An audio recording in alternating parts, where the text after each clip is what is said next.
Come here. Here's my friend Little Red. And this is how I made friends with a red squirrel. Initially, I made a good connection with the local chipmunks. But then one day the chipmunks noticed someone else had joined the party. It was a curious baby red squirrel. And they pummeled him. Yikes. He dusted himself off and recovered. I comforted him and just listened as he sorted out his thoughts and feelings.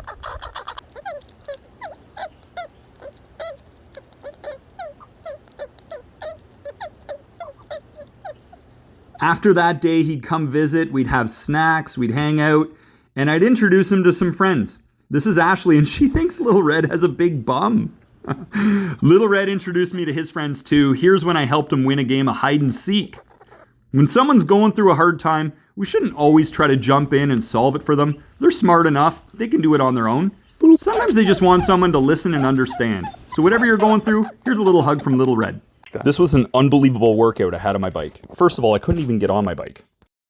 I can't take both of you. This is a one-seater bike. You know? Violet, you gonna pedal for me? You do the pedals for me? Eh?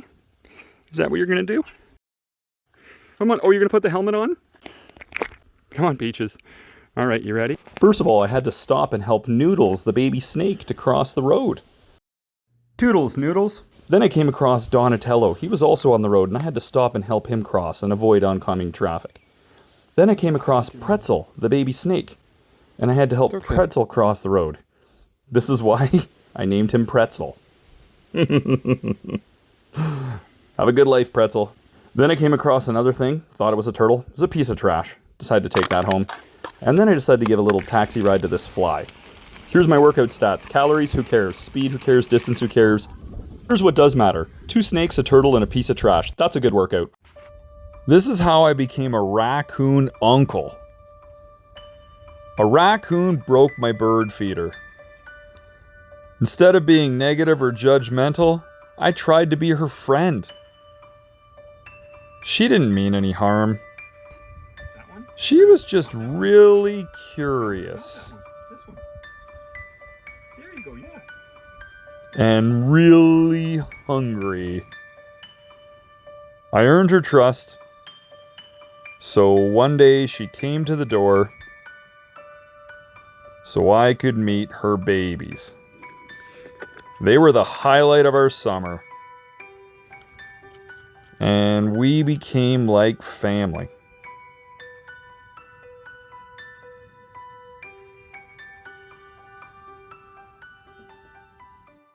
Let's go chipmunk fishing.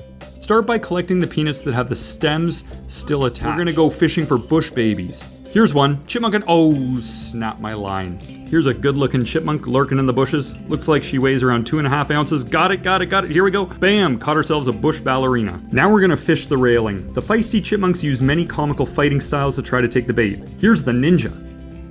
There's the slug. That's the drama queen. And this one here, right here, boom, that's the wildcat. Now I've got the biggest stem ever on this peanut. We're gonna go fishing for the big one, the lunker that lurks by the shed. You can see it standing there tall in the grass. Spotted the bait. It's coming over. It's go time. Here we go. The chipmunk is speed bagging the bait. It's time to set the peanut. And up. And got it. Boom. Catch of the day. That's a 5-ounce chipmunk right there. Catch and release. So I was working outside all summer and the chipmunks would come around every day to see what I was up to. Sometimes I was reading and sometimes the chipmunks would pretend that they could read too. They'd pretend they could read the big books just so that we'd think they're smart.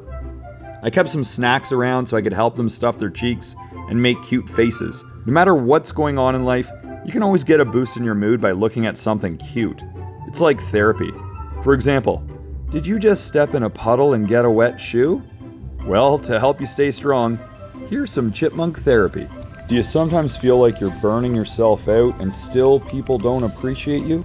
Well, we appreciate you. So here's some chipmunk therapy. Or how about this? Do you have a crush on somebody and they gave you their phone number so you gave them a phone call but you were really nervous so you stuttered and repeated yourself a bunch of times, then you hung up mid-sentence, and now you would do anything to erase that message? Well, you could always have better luck tomorrow. In the meantime, here's some chipmunk therapy. This is how I became friends with Elmo the blackbird. I was on a nature walk and decided to wing it and offer him sunflower seeds. We had a good connection after that. Being offered food is one way animals may experience what love is all about. Normally, blackbirds are feared for being aggressive, but really they're just good at setting boundaries. We have to train people how to treat us. Lily the deer thought she could eat all these endangered lily pads, but Elmo trained her to leave them alone. Buster Rabbit is busting out of here before he gets the same treatment. You might be wondering how Elmo got so buff and tough.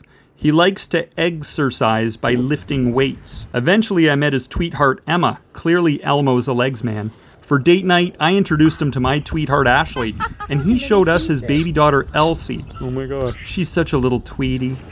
And Elmo is an impeccable father. This is a beak performance by the feather of the year. Let's be more in love with nature. This is how I made friends with a squirrel. When I first met this squirrel, it was winter and she was cold and hungry. She had a skin condition that led to a loss of fur, which can be fatal for squirrels because of exposure to cold temperature. She put her little life in my hands. Literally, one day she jumped into my palm. After speaking to some experts, I went into the forest to give her the medicine she needed. I also started to bring her coconut oil covered seeds and other snacks to help her coat of fur recover so she could stay warm and survive. Months passed. Whenever I came to the forest, she'd come running to find me. Her fur grew all the way back in and she seemed happy and healthy, living her little life in the woods. I was trying to follow the example of St. Francis of Assisi, who treated animals as little brothers and sisters in spirit. I decided to fall in love with this woodland creature and be a friend she could lean on in her time of need. And I learned that even little beings, just like this one, can have a big impact in opening our hearts to a greater love.